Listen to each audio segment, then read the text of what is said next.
Good evening and welcome to episode 3 of Backwoods Investigations. I am your host, Blimp, team leader of the Southern Illinois Monster Hunter team. And tonight, with my special guest, Mr. Rich Daniels, we will talk about Bigfoot, his encounters with him, his theories, and more. Thanks for coming on the show tonight, Rich. I greatly appreciate it. Well, I appreciate the opportunity to come in here and talk about my research a little bit because I think in the long run it can end up helping a lot of folks.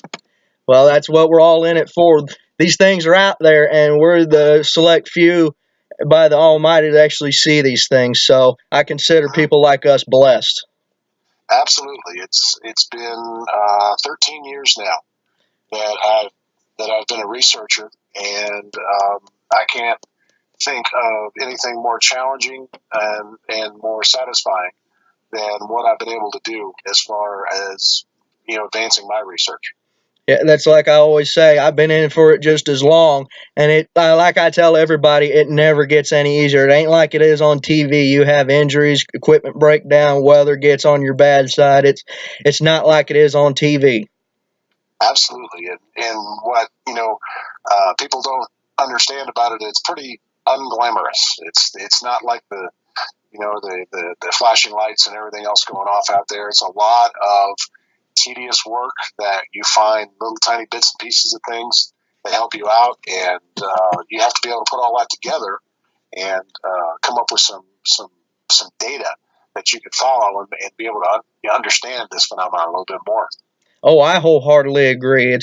It's never easy, and it's always you. Like I always tell everybody, you always go in the woods with questions. You come out with more questions than you did when you walked in. Absolutely. I had somebody ask me one time what it was like, to be a Bigfoot researcher because they were thinking about going out in the field and doing this stuff. And I told them, I said, buy a house plant. And then what you do is you sit down and you watch that house plant for about an hour every day. And you take little notes on what changes that you see. And, you do that every day for a month. And then at the end of that month, you sit down and you compile the data and see about all the change that you've seen. And that'll be about as much data as you could probably put together going out and, hunting for Bigfoot and going out and looking for evidence. As you could do maybe 10 times going out, 10 expeditions. Exactly. And they asked me, why do you do it then? I said, because it's that quest for the truth. I just have to know. The more I find out, the more, like you said, the more you find out, the more questions you have. Every answer gives you, 3 or 4 more questions. It's just so challenging, but it's putting together pieces of the puzzle. That's that really motivates me. Well, especially I want to thank you for reaching out to me whenever you saw my one ad on Facebook. I do appreciate it, and I appreciate you trusting me and coming on and talking about what all you had. So let's get right into it. Tell us a little bit about yourself, where you're from, how long you've been at this game, stuff like that. Well, originally I'm from Ohio, Central Ohio, but I've moved around quite a bit. Spent a lot of time in Maryland, where I had my first encounter, and then have bounced up and down the East Coast a good bit. I'm kind of a vagabond, going up and down, doing a lot of different things. Did some research in Florida before moving out here, where I live now in New Mexico, and this is where the base for my research has really shifted for almost a decade now. And excuse me, the challenge has been having a first encounter in one state, and then being down in Florida after that, doing some more research down in there, and then moving to a third place while I've been doing this over the past 13 years. And it's the ability to pivot and go where you need to go and learn what you need to do. And it's really like learning a different kind of discipline every time I moved.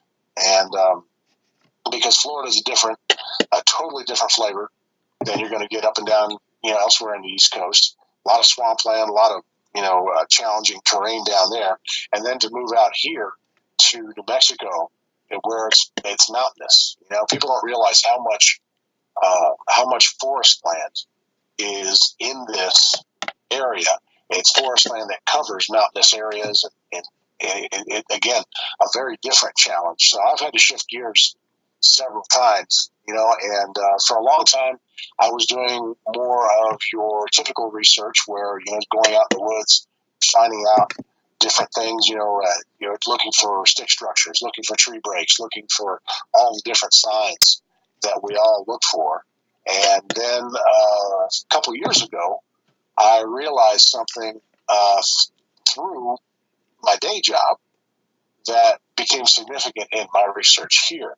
And it's one thing that I think a lot of researchers experience all the time, but don't give it the full attention that it might warrant.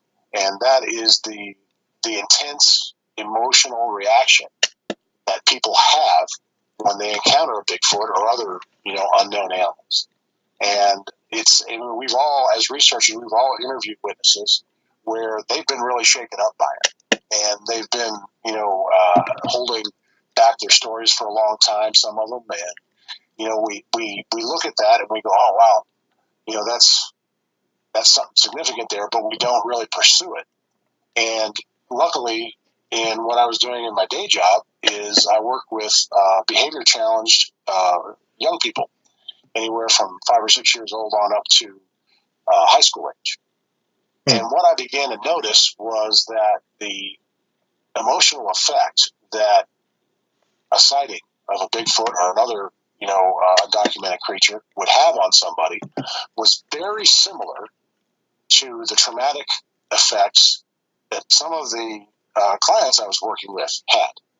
Ones that had, for instance, been in very bad car accidents, or ones that had witnessed extreme acts of violence. Those emotionally damaging situations, and the reactions were very similar. And I began to pay a little more attention to witnesses and their stories, and ask different questions when it came down to it. It became more like an interview for, the day job that I do, than it was like trying to track down evidence, in Bigfoot research. And so for the last couple of years, I've really gotten into researching that intense emotional reaction and what it's like. And even to the point now where, I've come up with a real hypothesis on it. And, at the stage of doing more research and conducting a case study to figure out just what is the range of emotional effects that a cryptid encounter, or especially that with Bigfoot, can bring to a witness. And it's been absolutely fascinating work. I've never dreamed that I would get into such a narrow focus on this subject, but it's been amazing to be able to sit down and talk with folks about it. Yeah, like whenever I was young, I had my first encounter or experience, I should say, with a Bigfoot whenever I was 9 years old, and of all things from my childhood, from my preteen years, it sticks with me. It's that encounter that really sticks with me. And I can remember it like to this day whenever I heard the scream. And like you say, it does have a psychological effect on a person, and it lasts all the way through their life. And it's one of those things that leave an imprint on their memory. Mm-hmm. I had an interview with a fellow this morning who had an extraordinary experience when he was 16. Heard a bunch. He and a buddy were out camping on a certain land. They just after dark, they had bedded down in a tent and were fixing to get some sleep. And they started hearing very strange noises. He said they were animal noises, but noises he'd never heard before. This is a kid, who had been in the woods pretty much since he was tiny, and he'd never heard noises like it before. And then all of a sudden, something reached through the flap of the tent, grabbed him by the ankle, and dragged him out of it. And as he was struggling to get away, he blacked out and woke up the next morning in the tent again.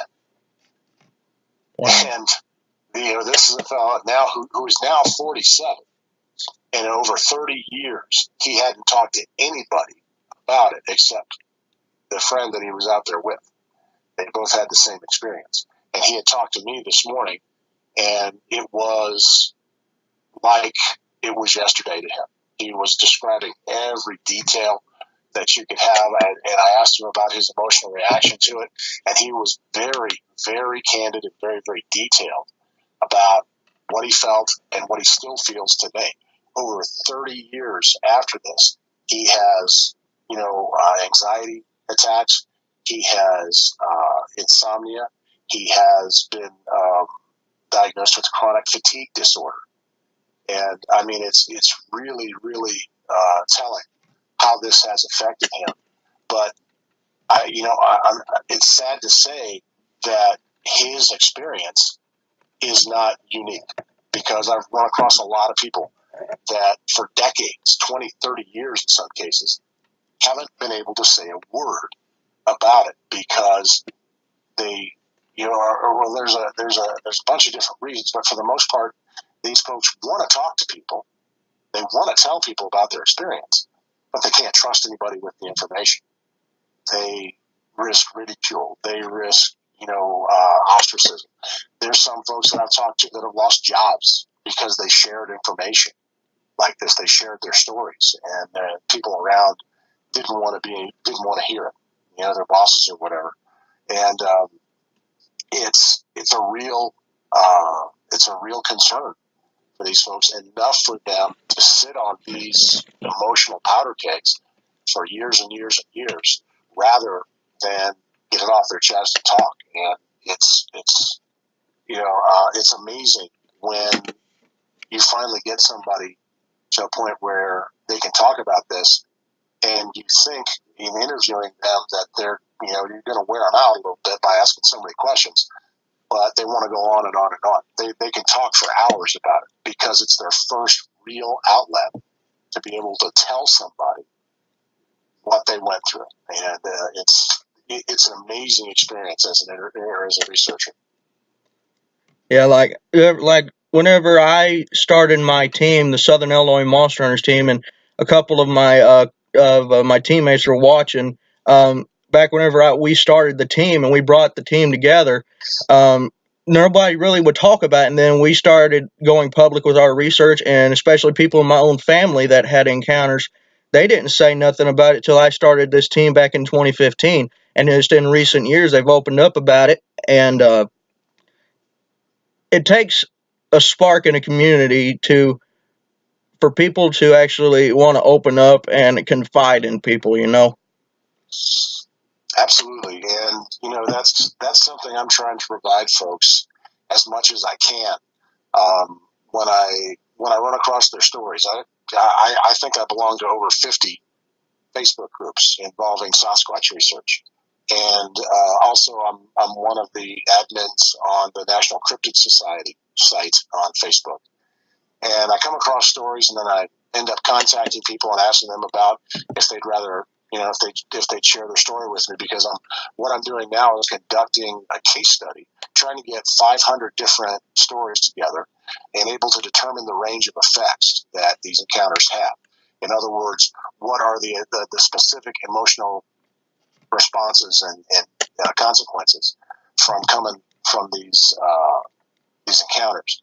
And it's amazing what can happen, because I have some people say, well, I know this person, I'll talk to them, and then that person knows two other people, and I've had chains of 12 or 13, I think, going off of the first interview, and then you get more folks that just say, oh wow, there's somebody who'll listen, because the thing that drives through this experience for people is that they are profoundly scared, they are profoundly confused, and what I've had so many of them say is that their reality changes. Their sense of reality changes because of a Bigfoot sighting, because of an encounter with one of these creatures.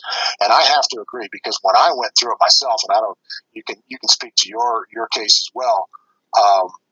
When I had my first encounter back in the winter of 2000 in Western Maryland, I didn't really think about Bigfoot or anything like that. You could call me a Bigfoot agnostic, is the best you could say. Because I didn't really think about it too much. It concern me. I didn't know anybody who knew anything about it. They were just stories to me. And then I've got a creature that's probably 600-700 pound creature that appears in front of me, 40 feet away, and I'm staring at him and he's staring at me. And it was I could see the shape of it in a tree line, and because it was dark and there was only so much available light, but I could see clearly that something was there, and it was huge. And in my mind, it was a bear, because I had heard it moving around in the woods. I said, "Oh, there's a bear out there. There's a black bear." Well, the black bears in that area are about 350 pounds. Those are the big ones. They don't get real big out there. And this thing was easily twice that size, with shoulders that stuck straight out, probably 3.5 feet wide. And it was crouching down. I know it was crouching because I could see its knee sticking out in front of it. It was almost like a baseball catcher. It was sitting there, and it had ducked its head down underneath the canopy of the trees that were there. And I was just staring at this thing, and there's something called cognitive dissonance. It's where you're seeing something, you're experiencing something, but your mind's not processing it. Right. Your mind's not recognizing it for what it was.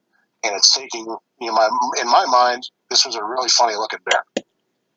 And it wasn't until 5 years later, that after I'd moved to Florida, that I saw a show on Bigfoot one night, and a guy in Washington State described what he saw, and it was almost exactly the description of what I would have given to what I saw in Maryland 5 years before. And even then, I was, 5 years later and 1,000 miles away from where my encounter was. I broke out in a cold sweat. My hands were shaking. I went, to wash my face a little bit. And I looked in the mirror, and all the color had drained from my face. It even affected me that way, so far removed from when and where it happened. So, for folks to understand, the gravity of seeing these things, I try to let people know as much as possible, people that are researchers, people that are enthusiasts, people that just follow it a little bit. I try to let them know that this experience is beyond life-changing. It can shatter your whole world for some people. Right. There's people that I talk to 30 years later. They've got nightmares. They get night terrors, even. Anxiety disorders. There's people that have gone for professional help and have been diagnosed with schizophrenia and things like that, simply because the mental and behavioral health field doesn't recognize cryptids. And you can treat the symptoms all day long. You can whatever stress response that someone is going through, clear on up to PTSD, and you can treat those symptoms all day long. But unless you address the cause, unless you address what has triggered this response, you're not going to help anybody. Correct. So these folks are just in a bad way. So, I was reading over your encounter that you messaged me on Facebook over. Tell us about that one. Go into detail. Don't leave out any details. Whatever comes to mind leading up to it, when it happened, afterwards, we're all ears. And if anybody that's watching on the live chat has any questions while he's going over, go ahead and ask him, and I'll ask him while we're in the middle of this interview while he's talking. Go ahead. And this is the one here in New Mexico, correct? Right. Okay. Really, what had tipped me off, because most of the research I had done when I moved out here had been in southern Colorado. But what had tipped me off is I saw a story in the newspaper where a small town to the northwest of me here had a spike in missing dogs and cats. And that triggered something in my head. I said, well, could be. It could be, and not just one Sasquatch, but maybe several that are descending on this town, and dogs and cats are easy meals for them. So I decided to go and check it out. And there is a forested area not too far from there. And I started checking out the air, the land between this town and this forested area. And I found enough signs, enough tree breaks. I found enough markers that were left to convince me that they were transiting from this forested area over to this town and getting some easy meals. So for a couple of years, from 2011 until 2013, I checked out this forested area, and it's a national park. And it's a national park where you're not supposed to be in there after dark, but I ventured in there many times after dark and, ran that risk. But I found enough evidence to be able to track it down to an area that they were using to transit.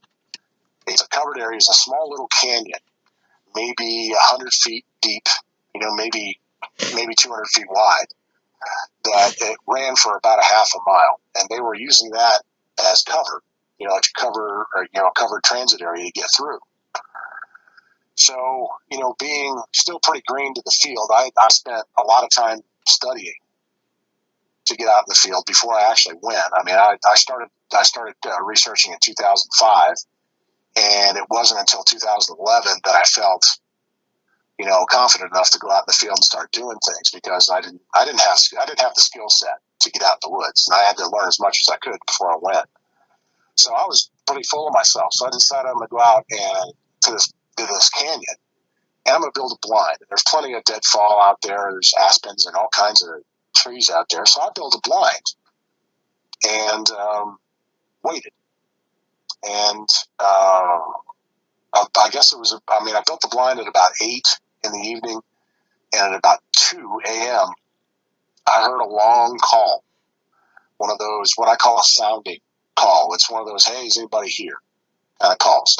Long call that, it's almost, you can mistake for a howl from a wolf or from a coyote or something. And my best recollection is that it was about a mile to a mile and a half away.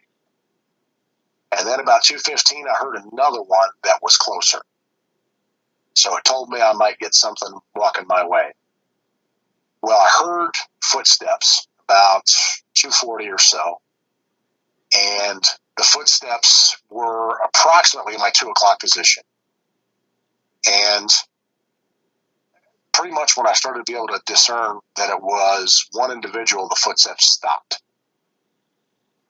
And that's when things got very, very interesting, because I started to get barks, and I started to get growls, and even a sound that the best way I can describe this sound is that it's an angry, gurgling noise, and this creature was moving closer. And the best I can guess, because it was pitch dark, and I didn't have any night vision gear or anything like that. But the best I can say is maybe 20 to 25 yards away it got.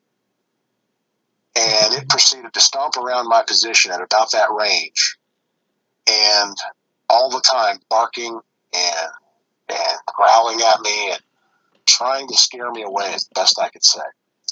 And I can tell you it got close enough because I could feel the concussion, the airwaves from its barking, from its vocalizations hit me in the face. That's how strong the sound waves were coming at me. And that was something I did not expect at all. And I'd never heard of it. And it was only afterwards that I found out that it happened to some other folks. But the only thing I think that kept it at bay was the fact that every time it moved and every time I could hear it move, I kept turning to face it. And I don't know whether it thought I could see it or not. I don't know whether that was unnerving to it, but it didn't close on me. And this went on for about 40 minutes. And every time it moved, I would turn to face it, and it would bark, and it would growl, and it would, make noises and everything like that. And, it wanted me to leave. And the bad part was that I knew I couldn't, because it was pitch dark. And I had been on one expedition up in Colorado where one guy got scared and took off running and ran headlong into a tree. Ooh. So I wasn't about to do that. I said, if anything's going to happen, it's going to happen right here because this is my best shot. I don't carry a weapon when I go into, a firearm when I go into the woods. Not because I'm against them, it's because I don't trust myself with them. I don't have the experience with them necessary to operate them in a pressure situation like that. So I don't bring it. I have an air horn that I carry, just like a little party air horn that scares a lot of things away. And then if something gets too close, I use bear spray. And so I felt, that was my best chance at that point. I was just going to have to hunker down and deal with it. And like I say, for about 40 minutes, this thing stomped around my position. And then I heard a noise. After about that time, I heard a noise that was unmistakable. It was a tree branch being broken off. And when that happened, I told myself, I said, he's going to come here and he's going to beat the daylights out of me with that. That was my fear. And that's when I was the most scared. That's when real terror entered my body. And, I was just waiting for the inevitable. And then all of a sudden, about 5 feet to my left, this tree branch just comes down and slams down onto the ground. And what he had done is broken it off and threw it at me. Ooh. And, I listened after that, and I could hear the noises going away, retreating back down the canyon. And after about a half an hour, I didn't hear anything more. And so there I am. By this time, it's about 4 o'clock in the morning. It's about an hour and 20 minutes to first light. And I didn't want to take off. Again, being in the dark, I did have some night vision. At that point, you can see a little bit. And if you try and put on flashlights or anything like that, you're going to lose that night vision. You're going to be dependent on those flashlights. So that's a choice that I had to go through. And I figured where I was had been good, so I'll wait until I can see. And that was one of the longest hours of my life, waiting for it to get light. And the moment I could see enough to move, I started packing my gear up. And just before I left, I looked over at that tree branch, and it was about three inches thick. So there's no way a human being is going to be able to snap that sucker right off a tree and be able to heave it 25 yards. There's just no. I mean, this branch is about 8 feet long. So I didn't try to pick it up or move it. I don't know how much it weighed or anything, but it had to be substantial. And that was my fuel to get out of there. It was about a 45-minute hike back into that position, and I covered that ground in about 20 minutes getting back to my vehicle. All the while just praying I didn't hear a noise behind me. Because God knows what would have been coming up behind me like that. That night, do you feel like it was observing you? It was being passive aggressive, or do you feel like it wanted to hurt you anyway? I think I surprised it. I don't think it expected me to be there. And from the best recollection I can give you is that I think it was a young male, maybe just reaching maturity, maybe out on its own for the first time. Because a more mature male would have had more experience and reacted in a way that didn't reveal itself. Exactly. That's what I've seen before. That's what I've seen before in other reports. This one, he was surprised, and he got angry about it, and he let me know. And so that's why I have to think, being a behaviorist for a living, that was behavior not unlike I've seen from adolescents who are experiencing anger issues and things like that. So that's my best guess that I have with that one, and about as to what creature this was. And I'm not too proud to tell everybody that I made it back to where my vehicle was parked, and I got into my vehicle, and I had my keys in my hand, and I couldn't bring myself to put the key into the ignition, and I sat there and I cried. I must have cried 15 minutes. it was that terrifying of an experience. The fear got you. Because all that time, the thoughts run through your mind. It's not that, the thought is, I could die here. That was not just the thought. The thought of how it could happen, but, kept running through my head about different things, because these creatures, they're masters of their domain.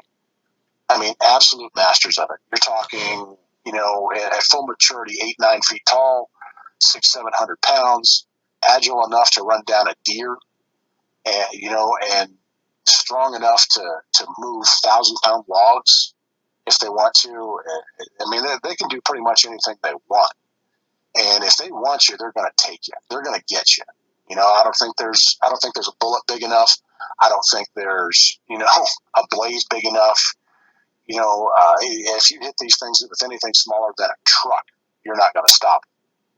And I just, all those possibilities had to run through my head the entire time, from the time that I encountered this thing to the time I reached my vehicle, and it all just kind of let go all at once, all the emotion. Right. And,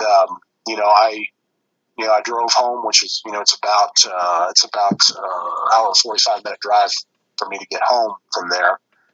And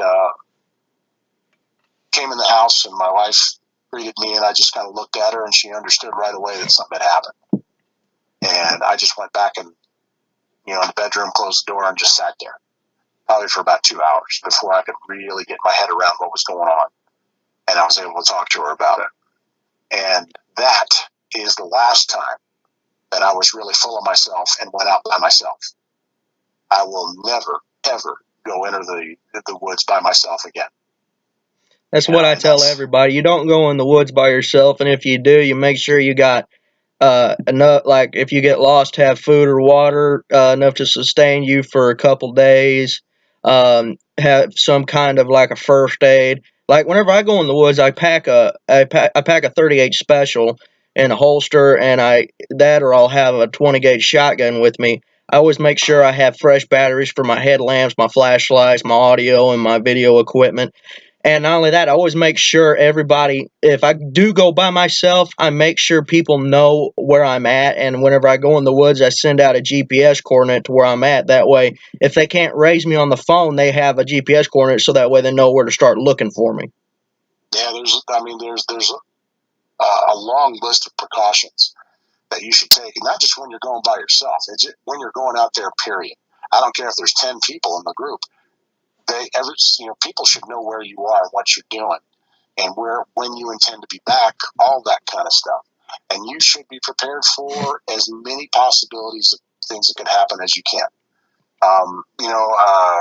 Here in New Mexico, we've got poisonous scorpions. We've got, I believe, 9 different varieties of rattlesnakes that are around this state. There's bobcats, there's wild hogs, there's bears, there's mountain lions. There's all kinds of hazards out there that you could run into.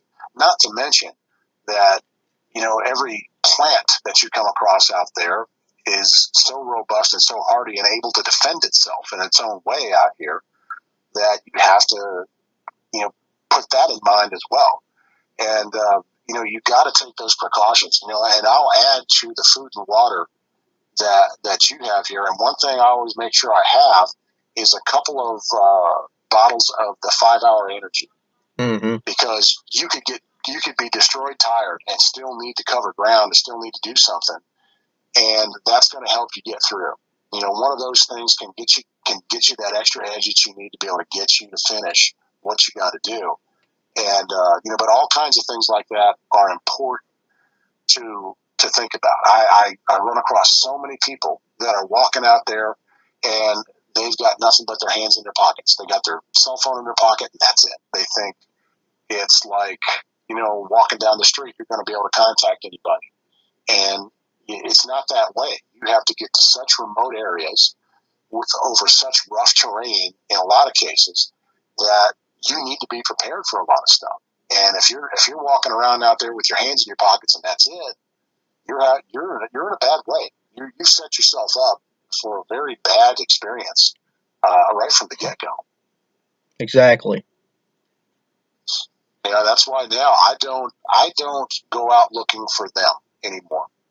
I've convinced myself that it's a much more controlled environment, a much smarter thing to do than to draw them into where you are.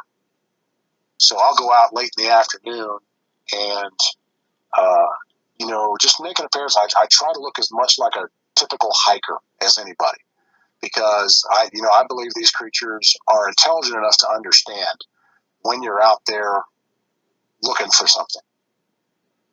They know, and they get different responses and everything like that. I've had much more success drawing them to where I am than I ever had looking for them. That time, that experience that I described there, that's the only time I went out looking for them and found them. So, but one of the tricks that I use to draw them in to around where my camp area is, I try. Everybody, you want to have a bait that's going to compel them to come close, but you don't want the kind of bait that's going to draw bears and other predators in there. Exactly. So, yeah, you're already dealing with something that can rip you limb from limb. You don't want nothing that'll kill you at a moment's notice if it decides to fight. Exactly. So what I've developed is to go to the local pet groomer and ask them for a bag of cut hair off of dogs. And I feel that it's a big, usually it's a small garbage bag full of this hair, and I'll leave the top of it open and I'll set it out somewhere in the campsite, and I'll let that scent go out. And then on my phone, I've got sound effects of dogs barking and dogs whimpering. And that seems to have done the trick. And I don't always, know if there's a presence around there. But if I go checking around the next day, sometimes you can find little signs of these things being around. And like we were talking before, tree breaks or tree bends. Sometimes they make the geometric figures that you have out there, the X's or whatever. And whether that's a marker for them to say, hey, this is a good spot, or whether it's a message to you not to pursue or anything like that, those things are there. And they're there the next day when they weren't there before. So that seems to have done the trick better than anything else. And that's a tip I'll send out to anybody that's looking to go out and do that research. A bear or a coyote or a wolf or mountain lion, they don't want to mess with the dog. That's the last thing in the world they want to do, is because they want to get a meal and not get hurt. And a dog is a potential threat that could make it really hard for them. So that is what I would recommend people use to keep from drawing bears and other predators. See, I hosted a camp out back last year in November of 2016, and it was just me and my cousin Kyle. We was out on a spot on my property that had activity for quite a while, and we brought a blue tick with us. But they always seem to come up closer, especially. And then I was talking to Vic Cundiff on the last episode I was with, that they actually got aggressive with the dog. Me and my cousin was sitting there on a tree stump. We were taking a 5-minute break from walking. We'd been walking for about 3 hours, just listening and looking for sign. And the dog got away from us, and I hollered for her to come back. And then we heard like a smacking noise, sound like you would whenever you smack your knee or smack somebody in the face. And we heard that dog whimper. And then she come running right on back to us, and she hit up underneath us. Yeah, a dog is smart enough to know when an alpha predator is out there. And, a lot of times, they'll get surprised. They'll get ambushed by these creatures, which will again tell you how smart they are and how agile they are and how powerful they are. Like I said before, a dog or a cat's an easy meal for one of these creatures. It's protein that they probably don't get all the time. So yeah, I mean, that's what I try to do as somebody who's studies behavior, because I not only study how how the witnesses react to the cryptid encounter. I also try and get details on how the creature acted, what it did, what its actions were, what noises it made, those kind of things. Excuse me. And so I'm trying to piece together a puzzle. And what I hope to do someday is have a very detailed model of interaction between the two, and be able to have that available for folks to be, to educate themselves, to understand how these creatures, behave themselves and how they react to us, as well as be able to help folks that have bad reactions to them. So you say you saw one in Maryland. Can you give this detailed description? Was you able to see the face? Like, was there any scent being given off, or any kind of anything you can tell us?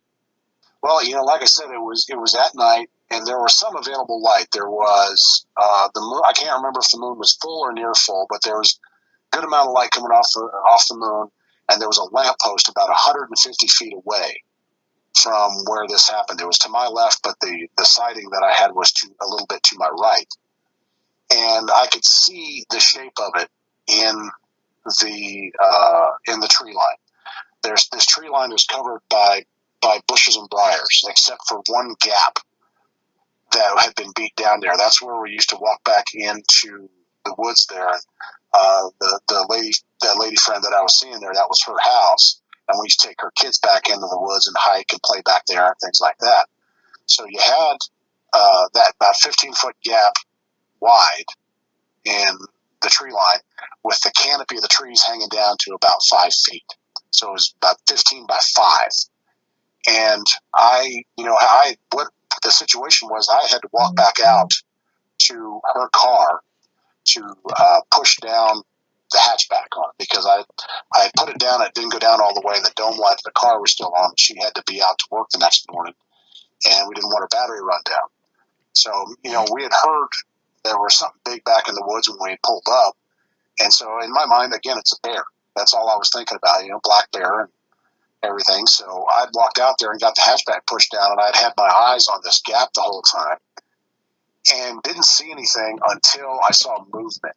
And what had drawn my eye to this one side of this gap in the tree line was the movement. And it wasn't movement of something coming out of the tree line, and it wasn't movement of something coming across the tree line. It was straight downward. The movement was a mass moving straight down towards the ground. And that's what got me looking at it. And then I focused in on it, and I could see the shape of it. And the head was up around the canopy of the trees, about 5 feet off the ground. And, I saw those shoulders, which totally baffled me, because there is no bear that has shoulders that stick straight out like that. And then the knees that I was able to make out sitting there, it's like it was crouching, and it's very odd, because, bear, when it sits down right on its behind. It doesn't crouch like that. And, or if they do, they sit down on their haunches the way a dog does. And so those are the features I could make out. I couldn't see any facial features. There wasn't any scent that I could pick up. So I was about 40 feet away, and honestly, I think I was just interesting to it. There was no aggression to it. It was just crouched down there in a place where it could see me. I got a question on the live chat. Where in Maryland was this? This is in western Maryland, about 10 miles outside of a city called Hagerstown. Yep. In a little town called Big Pool. I got a friend of mine that lives out there close to Hagerstown, so he'd know the area very well, so he can possibly give praise to what you're talking about. So yeah, there's been a lot of activity a little farther west of there, near a town called Hancock, and between there and Hagerstown, there's been more and more activity. And the research I had done about it since then, that was the 13th sighting on record for that area that I'd seen. And the strange thing about it was those sightings occurred every 8 to 13 years. There was never a shorter time than 8 years between, and never a longer time than 13. So it seemed kind of like a regular visitation pattern of some sort. So I'm going to get off the topic. You've lived in Florida, Maryland, Ohio, and New Mexico currently. What other cryptids besides Bigfoot are in those areas that you know of? Well, I've done some pretty crazy things out here in New Mexico. What happens is that my wife works for the U.S. Forest Service, and when they get something too weird that nobody wants to stake their reputation on and investigate, they call me. So I've had some pretty odd things come out there. I've researched a Thunderbird sighting out on the Navajo Reservation out west of here. I've had an experience with a Skinwalker, which was kind of unsettling. And I've also researched a mass elk kill. That 37 elk dropped dead. And from what we don't know. I still don't know. I spent 4 hours investigating the site, and I still couldn't tell you exactly. Did it look to be like with cattle mutilations with extraterrestrials, or was there any mark on the carcasses at all? No marks whatsoever. Not a single one. And the Forest Service had done toxicology on 12 of the 37 elk that were out there, and the toxicology came back absolutely clean. No scorch marks where it could have been a lightning strike? Zero. And these 37 elk were fanned out over about a third of a mile. And, I looked at every single one of them, not a mark on them. It looked like they just dropped dead where they stood. Wow. So, the best guess that I had was that it was kind of like a mass fright that had killed them. Something scared the daylights out of them right then and there, and they all just dropped dead the same way. That's the best guess I could give you, because even something that was sonically generated, even something that was an intense sound, would have left some physical evidence on those bodies. So it had to be something that they all experienced at once. And but I'll be dogged if I can tell you what it was. It's one of the most incredible things that I've ever experienced. And this being out there for 4 hours, it was almost like being in a vacuum, because there was no sound. And we're talking late summer and in late August, and usually there's life everywhere. But they had been out there for about 11 days, I believe, and no scavengers had touched the carcasses. No, not a single mark on them anywhere, and it was just a still air with very little sound out there at all. It was one of the creepiest things I think I've ever done. Pardon me for digging. You said you had an encounter with a Skinwalker, correct? Correct. Would you care to delve into that? Because I'm sure there's a lot of listeners that are watching the show now. They would. Some of us don't even know what a Skinwalker is, or have know what to look for. Like, if you're comfortable with it, would you delve into it a little bit, please? Absolutely. What it was, my daughter is a soccer player, and we had taken her to a camp in Flagstaff, Arizona. And we were on the way back, and there's a little visitor center just across the Arizona border into New Mexico. It's like a welcome center, And my wife and my daughter needed to use the restroom, and I just got out of the car and just stretched my legs a little bit walking.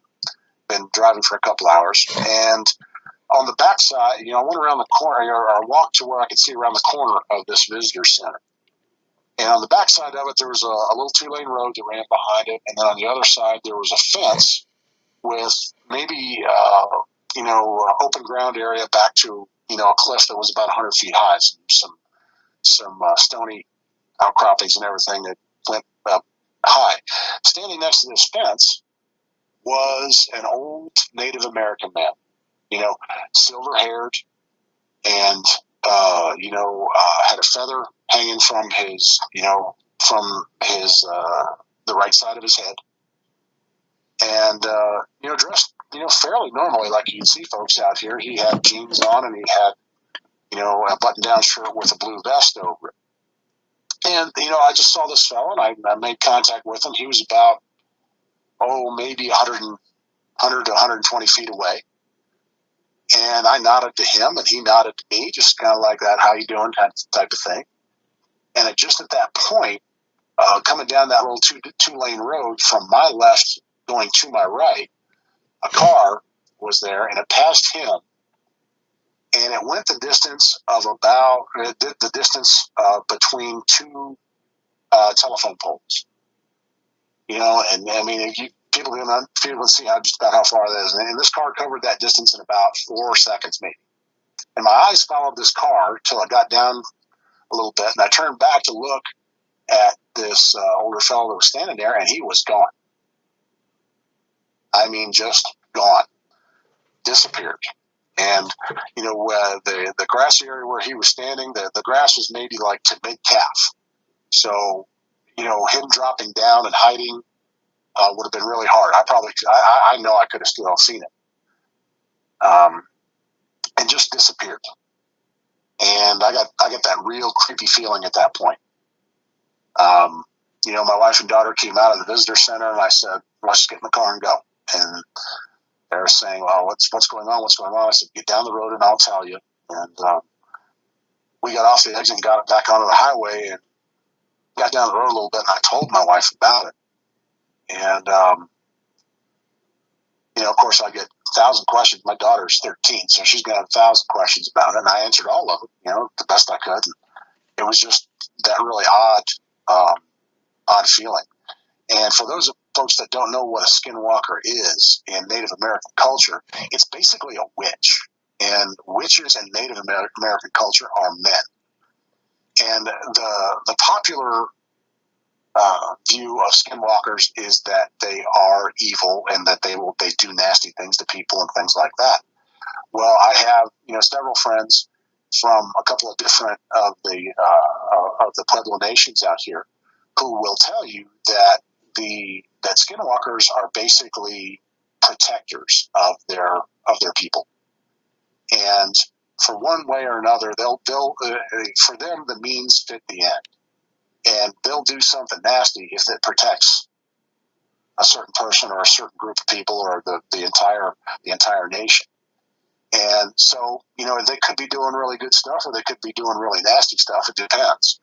And what we tracked down, or the best we could figure out between my friends that I knew and some contacts that my wife had, is that we figured out that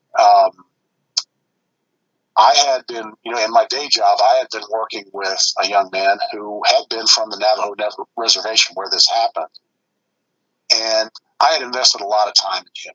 I'd worked with him a lot, helped him with, some anger issues that he had, and got him to the point where he was back in school on a regular basis and able to perform and work his way towards graduation, which, by the way, he just actually achieved last week. He graduated in midterm.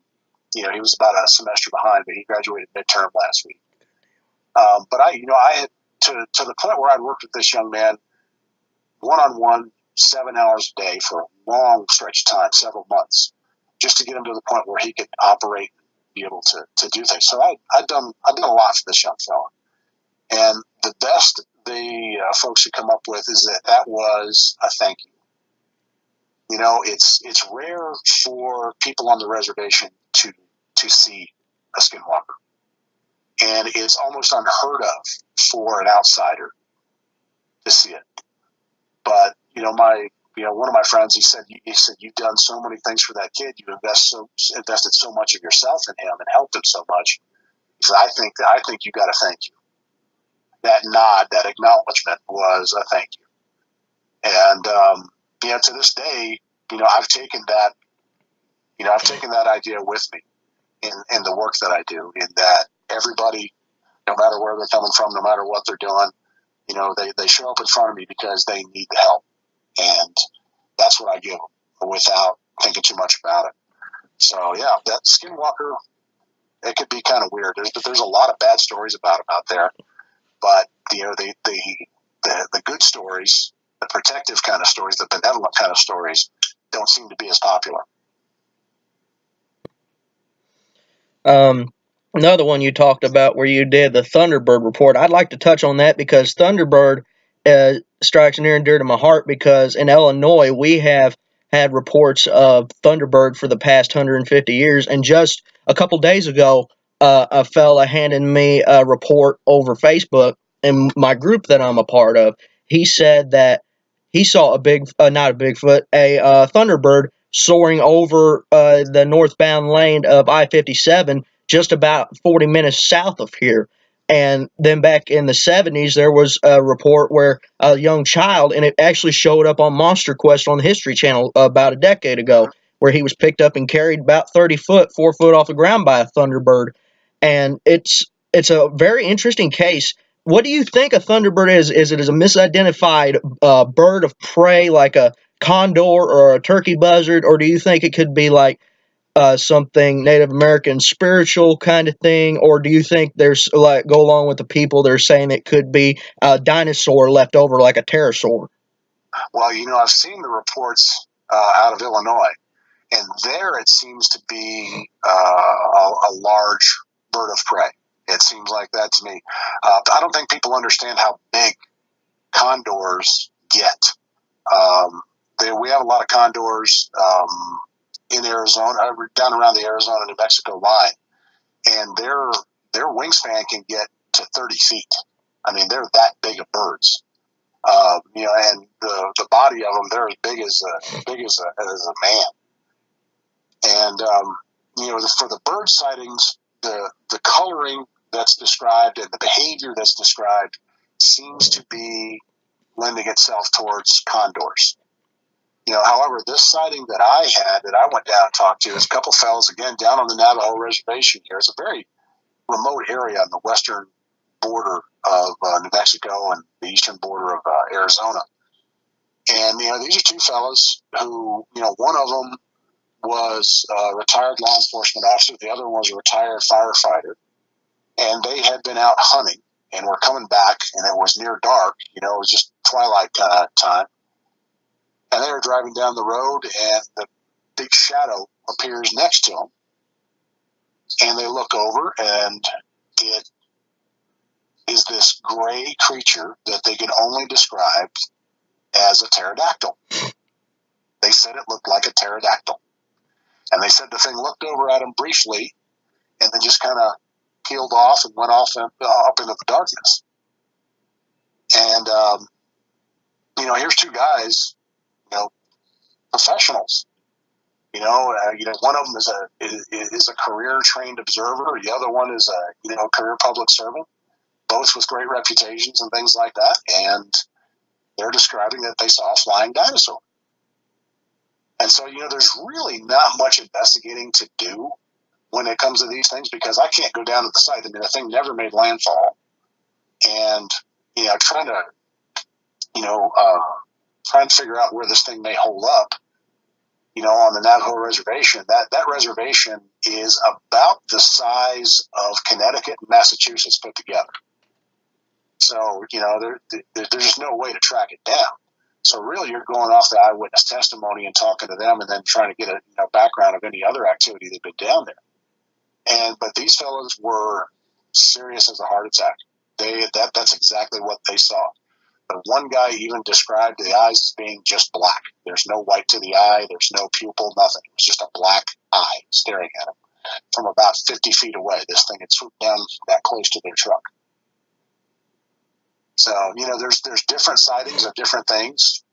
But, you know, the ones in your area seem to be the bird-like things. And we're getting more and more accounts of the dinosaur sightings down in this area. That raises the question, though: are people seeing the same thing? Are they seeing two different things? Are they seeing something completely different that couldn't even be the Thunderbird? They may be seeing leftover dinosaurs. Well,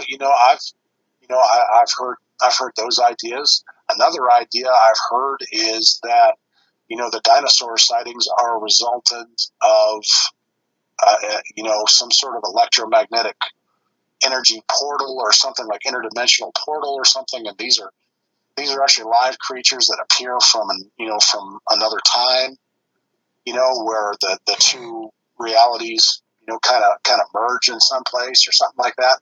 And to be honest with you, in doing the cryptozoology research that I've done for 13 years now, I've seen way too many weird things to just absolutely say no. Is it likely? Probably not likely, but I'm not going to tell you that it absolutely isn't a possibility. I've just encountered too many weird things to say absolutely no on stuff. So, the best answer is I don't know.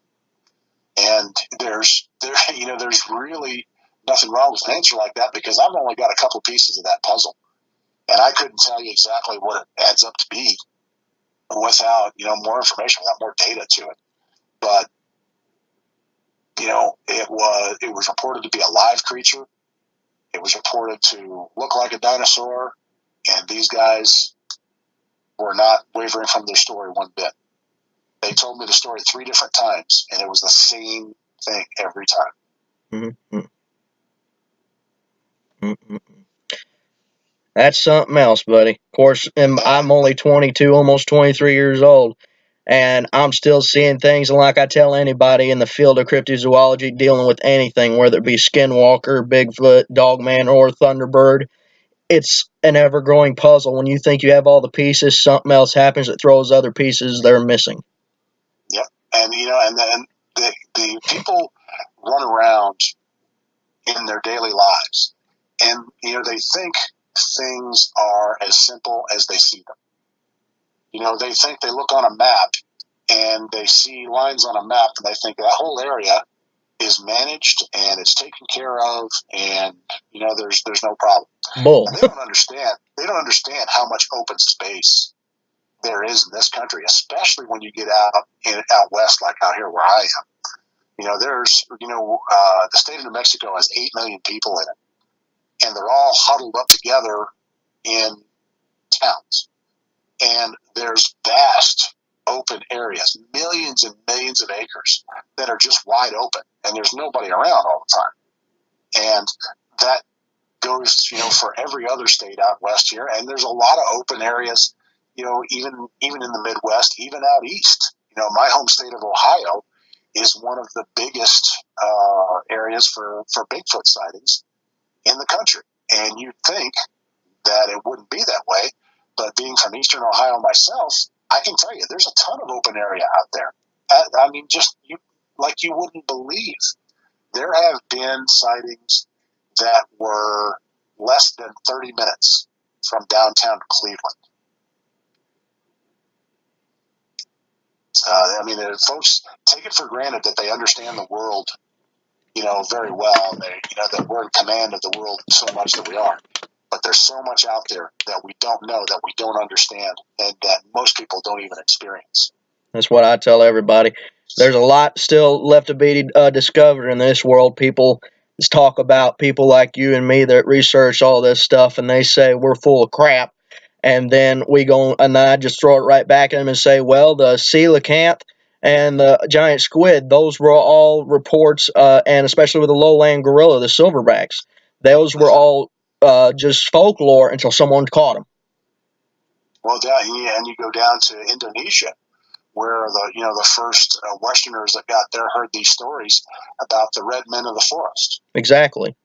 And they went down there, and they looked around, and lo and behold, they discovered the orangutan. And it's one of those things. But if you look at an orangutan, especially back then, when you don't have the background, you might think it's a man.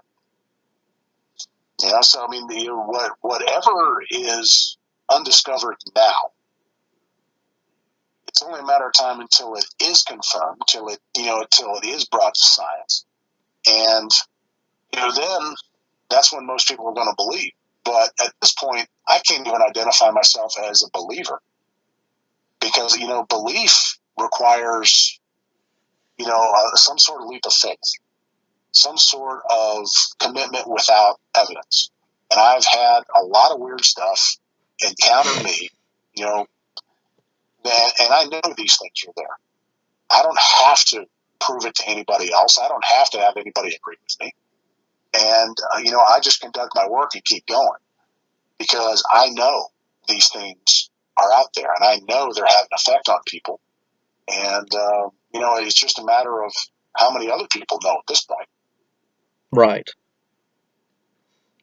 Well, we're getting ready to close it out. So, before we close out, is there anything like a shred of wisdom that you could leave our viewers with? And if they have any kind of an encounter out there that people are listening, because I have a vast listening audience. If they live in your area and they want to contact you, your organization or you personally, how can they get a hold of you?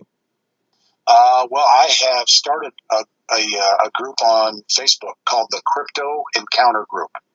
And what it is for witnesses that have had traumatic experiences. And it's a place for them to go and receive support from myself and a few other individuals that I know that know what they're doing and they're dedicated to support folks like this. And it's a closed group. I screen everybody that applies to make sure that they're not just some Yahoo going on there trying to make trouble or something like that. And it's a place for them to actually share their stories and share their experience with folks. Number one, that have been there before, that have been through something similar, and number two, people that are going to support them, that are going to give them the the feedback that they desperately need. Because two things that I've noticed about these cryptid encounters that are different from your typical stress responses that you get out in the world is that I mentioned before that people want to talk about it, but they feel they can't. Somebody with PTSD doesn't want to talk about their experience. For the most part, they don't want to talk about it at all because they don't want to relive it. But somebody with a cryptid encounter wants to talk about it, but doesn't feel they can.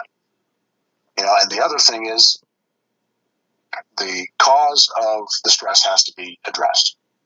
You can't just brush it over and talk about something else. You can't do it. So these are the two things that we focus on, and we look to take care of people. So on Facebook, look for the Crypto Encounter Group, and you can put in a request to join, and I'll get back in touch with you, and we'll talk from there. So as far as words of wisdom go, it's really, really difficult to be over prepared and to over communicate when you're going to go out and do this research. You can't be too prepared for something. The more you have available to you, the more you've planned this out, the more you've foreseen, the better off you are. And you need to go out there and be secure to whatever degree you need to feel safe. And like you said before, contact people, let them know where you're going to be, let them know how long you're going to be, and when to expect you back. If you're going to a national forest, you're going to a national park, check in at the ranger station. Go in there and say, hey, I'm going to be out in this area, such, I'm going to be doing some hiking or whatever, and things like, you don't have to tell them you're out there doing cryptid research or anything like that. But just let them know you're going to be out there and you're going to be traipsing around the woods in that area. And that way, if, they can check in on you and make sure you're okay. And if, there's some problem, they'll be able to tell. They do this for a living and they're really, really good at it. So you can't over prepare and you can't over communicate what you're doing. That's the best thing I could tell folks. Even people that have been in the woods their whole lives and have been doing this for a long, long time, they need to be conscious of that as well. You can't be too safe. And I agree wholeheartedly with that. Like he says, folks, especially learn the wildlife and the terrain in the areas that you're going into, especially that may save your life in the long run. Absolutely. Absolutely. All right. Well, Mr. Rich, I thank you for coming on my show, buddy. If you have any more encounters, any more reports in the future, and you want to come back on, just give me a ring, buddy. You got my number. I will do so. Zach, thank you so much for this opportunity. And again, I invite anybody who's having a hard time with these things to get in contact with me, and we'll do the best we can for you to get you towards some recovery. All right. Well, until then, I'll see you on the trail, Rich. Have a good night. You too, sir. Bye-bye. And that does it for another episode of Backwoods Investigation. I do appreciate everybody coming on and watching tonight's episode. I send a special thanks to Mr. Rich Daniels for giving me the opportunity to bring him on my show. Until then, be sure to subscribe to the show, like this video, give us a shout out. If you want to find us on Facebook, Southern Illinois Monster Hunters Team homepage on Facebook, or check out my group, the Blimp's Backwoods Bigfooters Club. We're an open group, and especially the Cryptid Encounters group that Mr. Rich talked about. Check him out. Until then, everybody, I'll see you on the trail, and have a very good night.